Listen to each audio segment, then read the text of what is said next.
के तपाईलाई थाहा छ सक्सेसफुल मान्छे र अनसक्सेसफुल मान्छेमा के एउटा डिफरेन्स हुन्छ? सक्सेसफुल मान्छेले हरेक कुरामा एउटा अपर्च्युनिटी देख्छ, हरेक प्रब्लममा उसले अपर्च्युनिटी देख्छ र सल्भ गर्छ। ऊ चाहन्छ कि मेरो प्रब्लम आओस्, मेरो लाइफमा प्रब्लम आओस्, ताकि ऊ सोलुसन निकाल्न सकोस्, ऊ सल्भ गर्न सकोस्। चाहे तपाईँ जेसुकै हेर्नुहोस्, ओयो हेर्नुहोस् या नेपालको कुनै पनि बिजनेस हेर्नुहोस्, हो के गरौँ एउटा प्रब्लम थियो। सिजीको चाउचाउ हेर्नुहोस्, एउटा प्रब्लम थियो, मान्छेलाई के थियो फास्ट फुड चाहिएको थियो, त्यो एउटा प्रब्लम थियो।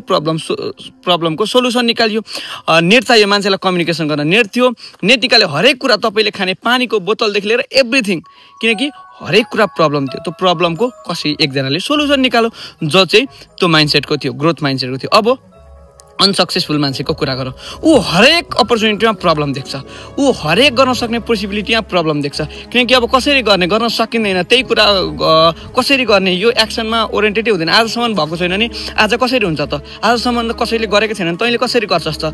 तँ यत्रो सोच्ने भइस्, यसरी गर्ने भइस्, यो त सकिँदैन, यो हाम्रो बसको कुरा होइन, यो यसरी नै छोडिदिनुपर्छ। तर सक्सेसफुल मान्छेले के भन्छ, यो प्रब्लम आजसम्म रहेछ, अब म सल्भ गर्छु, यो प्रब्लमलाई मैले सल्भ गरेँ भने सबैको लागि बेटर हुन्छ र एउटा राम्रो बिजनेस पनि बन्छ भन्ने सोच। So that my dear friends, तपाईँले कुनै कुरा लाइफमा भएको या आफ्नो लाइफमा या तपाईँको जीवनमा भएको कुरालाई कसरी लिनुहुन्छ? तपाईँ प्रब्लम लिनुहुन्छ, अपर्च्युनिटी लिनुहुन्छ या सोल्युसन खोज्नुहुन्छ?